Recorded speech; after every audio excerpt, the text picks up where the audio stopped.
नमस्कार, मैं हूं अम्बरीश कुमार। आज मैं आपके लिए अंतर्राष्ट्रीय संबंध इंटरनेशनल रिलेशन का टॉपिक लेके आया हूं और ये आपके जो जनरल स्टडीज का पेपर है, सामान्य अध्ययन का जो सेकंड पेपर है, उससे रिलेटेड टॉपिक है। और साथ ही साथ जो पॉलिटिकल साइंस है, पॉलिटिकल साइंस का जो आईआर का पेपर है, ये उससे रिलेटेड है। और मैं आज जो बात करने जा रहा हूँ आपको, ये भी हाल में जो है राष्ट्रपति जो है नए बने हैं अमेरिका के, जो बाइडेन साहब।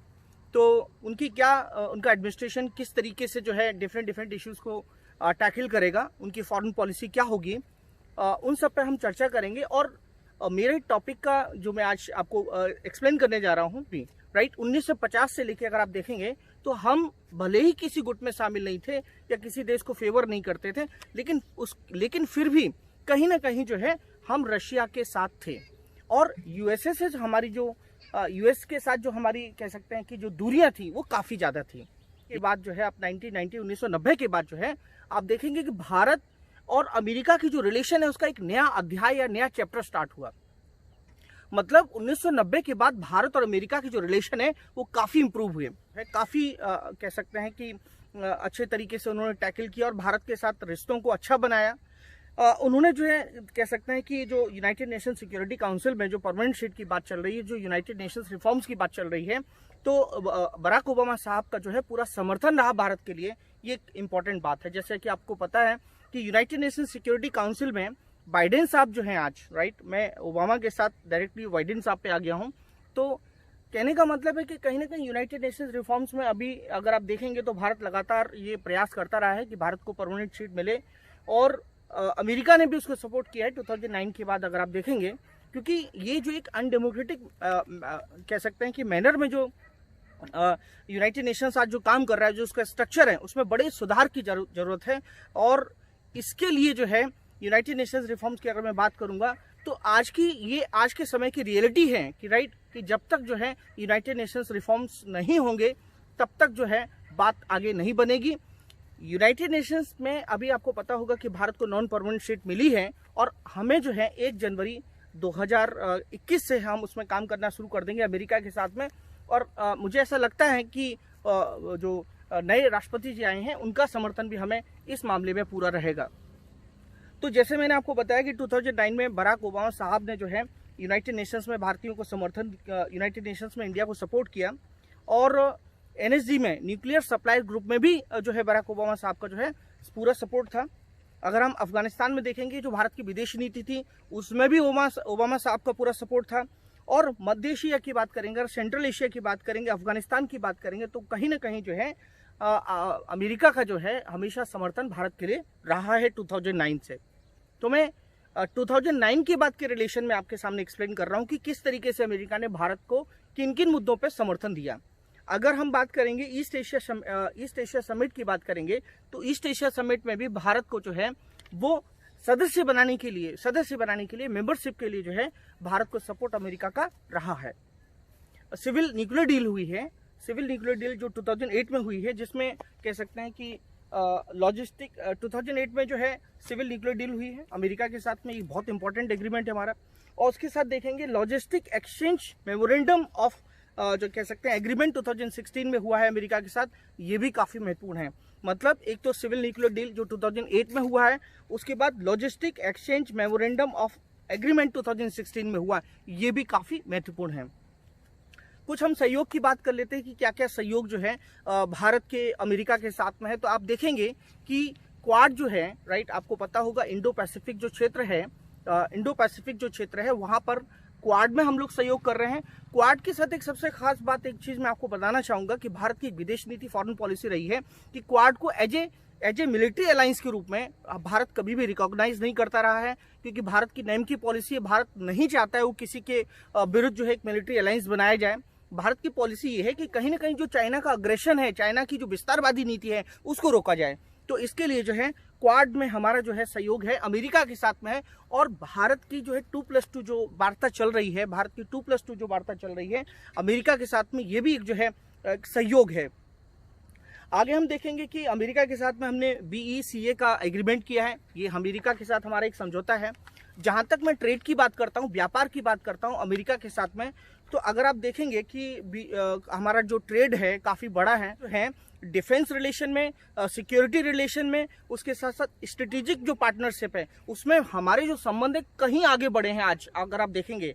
लेकिन अगर हम ट्रेड की बात करते हैं तो ट्रेड में और व्यापार में देखेंगे तो जीएसपी का मुद्दा आपको पता होगा, जीएसपी का आपको मुद्दा पता होगा, जिसमें जो है कह सकते हैं कि जिसको हम हिंदी में सामान्य प्राथमिक प्रणाली कहते हैं, राइट। तो हमारा जो एक्सपोर्ट स्टेटस है, जीएसपी का जो सिस्टम है, जीएसपी में जो है भारत को उसे हटा दिया गया था, इस समझौते से हटा दिया गया था भारत को, तो भारत को इसका फायदा नहीं मिल पा रहा था। तो ये व्यापार का एक मुद्दा है जिसको आपको ध्यान में रखना है। और साथ ही साथ आपको ये ध्यान रखना है कि 2017 और 18 में भारत का जो ट्रेड है अमेरिका के साथ में वो $21 बिलियन हो गया है।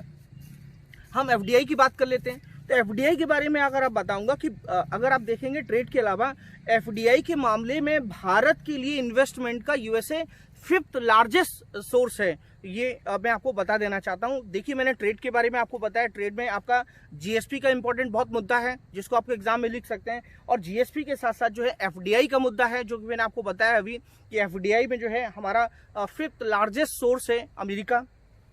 हम थोड़ा ईरान की भी चर्चा कर लेते हैं। जैसा कि आपको पता होगा कि जिस तरीके से ओबामा साहब ने जो है 2015 में जो एक समझौता किया था, जो ईरान न्यूक्लियर डील थी, राइट, P5+1, जिसमें जर्मनी शामिल था, तो वो जो समझौता ईरान के साथ हुआ था 2015 में, जिसको ओबामा साहब ने रिकॉग्नाइज किया था, और उस समझौते को ट्रम्प साहब ने मना कर दिया, डिनाई कर दिया, उससे वो अलग हो गए और ईरान पर जो है सैंक्शन लगा दिए। ये आपको सबको पता होगा। उस सैंक्शन के बाद जो है भारत को अलग होना पड़ा, भारत को क्रूड ऑयल वहां से लेना बंद करना पड़ा इस समझौते के कारण, जो ये जो सैंक्शन लगे हुए थे।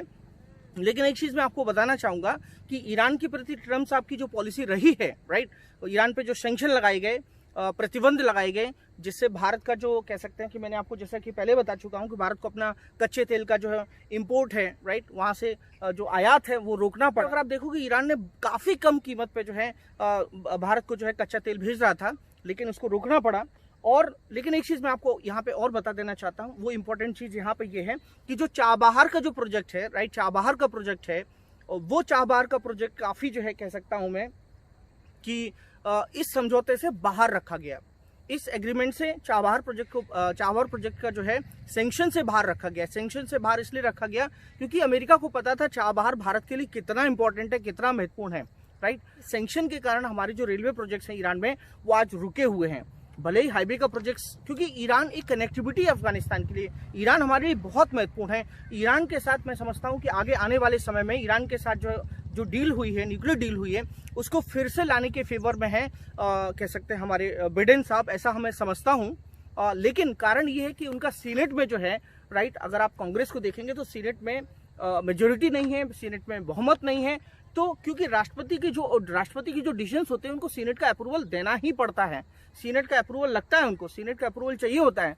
तो ऐसी स्थिति में बाइडेन साहब के साथ बहुत बड़ी कह सकते हैं चैलेंज होगा कि उसको जो है वो इस न्यूक्लियर डील को जो है आगे कह सकते हैं उस पर सहमति जो है कर पाएं या सीनेट का समर्थन जो है प्राप्त कर पाएं। तो इस तरीके से मैंने आपको ईरान के बारे में बताया।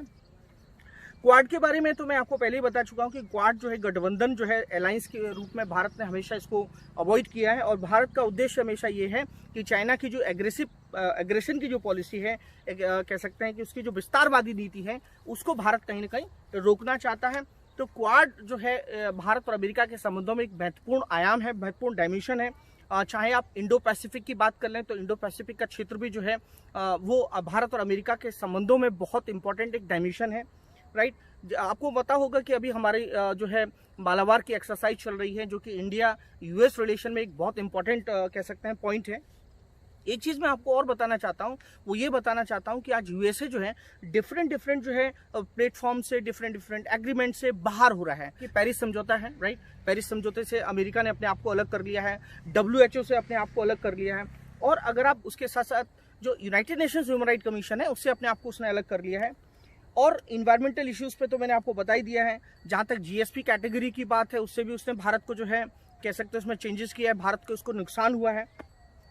और मैं आपको बताऊंगा कि भारत और अमेरिका के बीच में एक जो बहुत इंपॉर्टेंट मुद्दा है वो H1B वीजा का है, राइट। तो मुझे लगता है कि अभी एक पॉजिटिव भूमिका होगी हमारे बाइडेन साहब की H1B वीजा को लेके।